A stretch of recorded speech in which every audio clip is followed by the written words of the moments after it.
സർവശക്തനായ ദൈവനാമത്തിന് മഹത്വമുണ്ടാവട്ടെ പ്രാർത്ഥിക്കുന്നു. എന്നെ ശ്രവിക്കുന്ന സഹോദരങ്ങളെ, വിശുദ്ധ വേദപുസ്തകത്തിൽ നമ്മൾ പല സംഭവങ്ങൾ കാണുന്നുണ്ട്. അപ്പസ്തല പ്രവർത്തനങ്ങളിൽ 15-ാം അധ്യായം 39 നമ്മൾ കാണുകയാണ്, പൗലോസും ബർണബാസിന്റെയും തമ്മിൽ ശക്തമായ അഭിപ്രായ ഭിന്നത മൂലം അവർ പിരിഞ്ഞു. ഒന്നിച്ച് ശുശ്രൂഷ ചെയ്തിരുന്ന പൗലോസും ബർണബാസും ശക്തമായ അഭിപ്രായ ഭിന്നത മൂലം അവർ പിരിഞ്ഞു.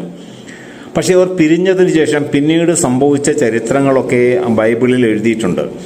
പൗലോസ്ലിഹ പത്രോസ്ലിഹായുടെ മുഖത്ത് നോക്കി എതിർക്കുന്ന സംഭവമുണ്ട് ഗലാത്യർ 2-ാം അധ്യായം 11-ാം തിരുവചനത്തിൽ. പക്ഷെ അതിനുശേഷം അവരെന്താണ് ചെയ്തത്? അവർ പോയി പുതിയ സഭ തുടങ്ങുകയല്ല ചെയ്തത്, മറിച്ച് പത്രോസ്ലിഹായും മറ്റു ശ്രേഷ്ഠന്മാരും ജെറുസലേമിൽ എടുക്കുന്ന തീരുമാനങ്ങൾ അനുസരിക്കാൻ അവർ പഠിപ്പിച്ചു. അപ്പോൾ സഭാശ്രേഷ്ഠന്മാരെടുക്കുന്ന തീരുമാനങ്ങൾ അനുസരിക്കുവാനാണ് പൗലോസും ബർണബാസും മറ്റ് അപ്പസ്തലന്മാരും പ്രേക്ഷിത വര്യന്മാരും എല്ലാം പഠിപ്പിച്ചത്. ഇപ്രകാരമുള്ള പഠനം കേട്ട സാധാരണ ജനങ്ങൾ വിശ്വാസത്തിലേക്ക് വരികയും അങ്ങനെ വിശ്വാസികളുടെ എണ്ണം കൂടുകയും ചെയ്തു.